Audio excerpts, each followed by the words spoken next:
Good morning বন্ধুরা, সকালে সবাইকে আশা করছি সবাই ভালো আছে। দেখো তো আজকে সকাল সকাল হচ্ছে আমি ঘুগনি বানাবো। তো এর আগেও তোমাদের সঙ্গে ঘুগনি শেয়ার করেছি, তো যাই হোক ওটা আলাদা রকম। তো এটা একদম সহজ পদ্ধতিতে, যারা কখনো রান্নাঘরে যায়নি বা রান্না করেনি তারাও এরকম করে খুব সহজেই ঘুগনিটা বানিয়ে নিতে পারবে। চটজলদি, খুব অল্প মশলায় একদম ঝটপট হয়ে যাবে। তো সঙ্গে থাকো, পুরো ভিডিওটা দেখতে থাকো।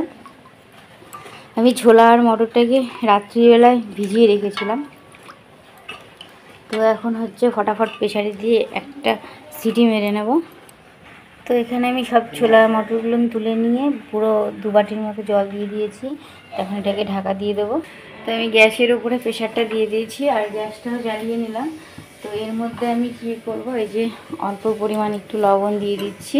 আর এখন এটাকে আমি ঢাকা দেবো। আর এখানে আমি কাঁচা লঙ্কা রেখেছি, রসুন রেখেছি, আর এখানে পেঁয়াজ, 2টা বড় পেঁয়াজ কুচি করে নিয়েছি। তো এই আদা রসুন লঙ্কাটাকে একটু পেস্ট করে নেব। তো এখানে 2টো টুকরো আমি আদা রেখেছি। দেখো খুব অল্প মশলাতে করব আর খুব সহজ পদ্ধতিতে, মানে যে কখনো রান্নাঘরে যায়নি সেও পারবে এত সুন্দর সহজে ঘুগনিটাকে বানাবো। আর খেতেও বেশ লাগবে, সবাই আঙুল চেটে খাবে। তো এটাকে একটু পেস্ট করে নেবো। তো এইদিকে প্রেশারটা সিটি মারার দিকে। তো এখানে আমি আদা রসুন লঙ্কাটাকে পেস্ট করে নিয়েছি, কাঁচা লঙ্কা নিয়েছি, আর এখানে পেঁয়াজ কুচি আর কটা গোটা রসুন রেখেছি। এখানে টুকরো করে আলু রেখেছি, এখানে রেখেছি গোটা তেজপাতা আর একটা গোটা টমেটো। আর এটা একটু হচ্ছে নামিয়ে নিয়েছি, সেটা আমি একটু জল দিয়ে দিয়েছি। তো খানিকক্ষণ এটা থাকে। তো এখন যেটা করব সেটা হচ্ছে, কড়াইটা যেহেতু বসিয়ে দিয়েছি আর কড়াইটা দিয়ে ধোঁয়া উঠছে, মানে গরম হয়ে গেছে। তো এখন তেল দিয়ে দিলাম। তো এখন পুরো এটাকে ফোড়নের জন্য আর কি রেডি করব। তো ফোড়নের জন্য রেখেছি এখানে গোটা তেজপাতা দিয়ে দিচ্ছি, আর দিয়ে দিচ্ছি একটা গোটা শুকনো লঙ্কা আর গোটা জিরে।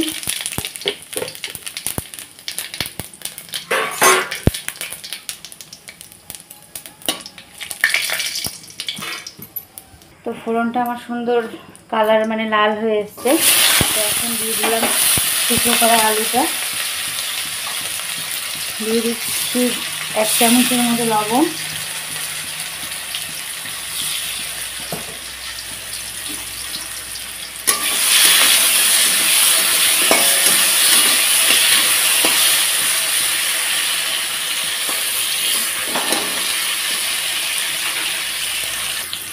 তো আলুটা আমার ভাজতে ভাজতে লাল লাল হয়ে গেছে।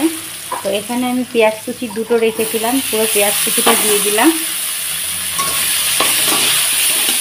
তো দেখতেই পেরেছো আমি তেল কিন্তু একদম খুব কম দিয়েছি। যারা তেল কম খাও বা ডাক্তারের বারণ আছে, তারা কিন্তু অতি অবশ্যই এরকম করে ঘুগনিটা বানিয়ে খেতে পারো।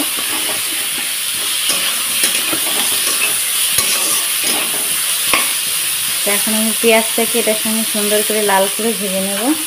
আর এখানে আমি একটা গোটা টমেটো রেখেছি, টমেটোটাকে দিয়ে দেবো। সেটা দিয়ে ভালোভাবে লাল করে ভেজে নেব। তো পেঁয়াজটাকে ভাজতে ভাজতে আমি কতটা লাল করে নিয়েছি বুঝতেই পেলে।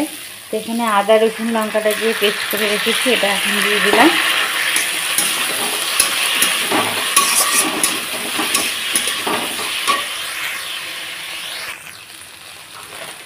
দিয়ে দেবো জিরের গুঁড়ো,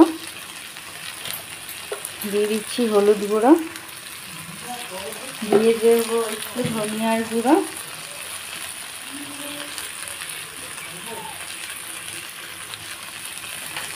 দিয়ে দিচ্ছি ছোটো বাটিতে 1 বাটির মতো জল, ভালোভাবে মশলাটাকে কষিয়ে নেওয়ার জন্য।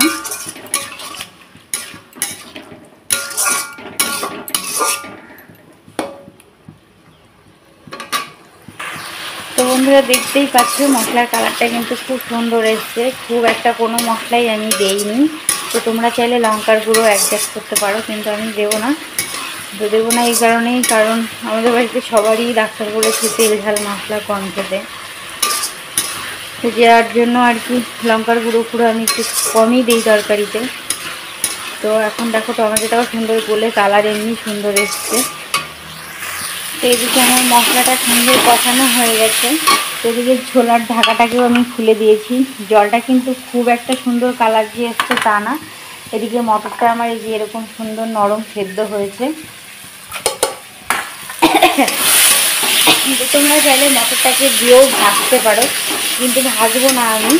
তো এখন আমি এটাকে কী করবো, এই জলটা কিন্তু পরিষ্কার, কারণ আমি মটরটাকে অলরেডি 4 থেকে 5 বার ধুয়ে নিয়েছি। তো এর জন্য এই মটরটার জলটা দিয়ে আমি এটাকে ছেড়ে দিলাম। তো এখন যদি আরও খানিকটা ঘুগনিতে তোমাদের জল প্রয়োজন হয়, অবশ্যই একটু গরম জল দেবো। তো পুরো আমি ঝোল দিয়ে দিয়েছি, এখন ফোটার অপেক্ষা। তো বন্ধুরা দেখতেই পাচ্ছ, সাইড দিয়ে আমি এত কম তেল দিয়েছি, তবুও সাইড দিয়ে তেল বেরোচ্ছে। তো যাই হোক, তো আমার ঘুগনিটা কিন্তু খুব টকবক করে ফুটছে। তো আমি আলুগুলো এরকম টুকরো করেই দিয়েছি। তো 2-1টা চাইলে পরে একটু তোমরা ভেঙেও দিতে পারো, তো আমি 2-1টা ভেঙে দেবো আর কি। তো সবই সেদ্ধ হয়েছে সুন্দর, এই দেখতেই পাচ্ছ কি সুন্দর ভাঙা হয়ে যাচ্ছে। যখন আলু উঠাতে চাচ্ছি তখন উঠছে না আর কি।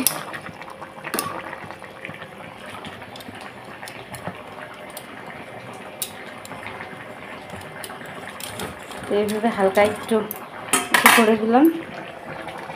এখন এর মধ্যে দিয়ে দিচ্ছি, খুব একটা গাঢ় আমি করব না। তো তোমরা যারা গাঢ় একটু পছন্দ করো অবশ্যই গাঢ় করতে পারো, কিন্তু আমার না ঘুগনি একটু ঝোল ঝোল খেতেই ভালো লাগে, খুব মুড়ির সাথে হোক বা যেটার সাথেই হোক না কেন। তো আমি এখন একটুখানি গরম মশলার গুঁড়ো দিয়ে দিচ্ছি। তো তোমরা চাইলে বাটা মশলাও দিতে পারো। তো এখন আর বাটতে ইচ্ছে করছে না, এর জন্য বাটবো না। কিন্তু বাটা মশলা দিলে না ওটার সেন্টটা আরও বেশি ভালো লাগে। তো ভিডিওটা যদি ভালো লেগে থাকে অবশ্যই লাইক শেয়ার কমেন্ট করতে ভুলবে না। আর চ্যানেলটা যদি নতুন হও সাবস্ক্রাইব করতে ভুলো না। তো এটা আরেকটুখানি মানে 2-3 মিনিট আর কি ফুটতে দেবো, তারপরে নামিয়ে নেব। তো ঘুগনিটাকে আমি হাতা দিয়ে সুন্দর করে বাটির মধ্যে নামিয়ে নিচ্ছি। তো দেখতেই পাচ্ছ আমি কি পরিমাণ ঝোলের মতো রেখেছি, এটা কিন্তু টেনে নেবে, এতটা থাকবে না। তো একদম সহজ পদ্ধতিতে তোমাদেরকে ঘুগনিটা দেখিয়ে দিলাম। তো ভিডিওটা যদি ভালো লেগে থাকে অবশ্যই লাইক শেয়ার কমেন্ট করতে ভুলবে না। চ্যানেলটা যদি নতুন হয় সাবস্ক্রাইব করতে ভুলবেন না। আর এরকম খুব সহজ পদ্ধতিতে যে কখনো রান্নাঘরে যায়নি তারাও বানাতে পারবে। তো একটু প্লিজ খেয়ে দেখবেন বা বানিয়ে দেখবেন। টাটা, সবাই ভালো থাকুন, সুস্থ থাকুন, বাই।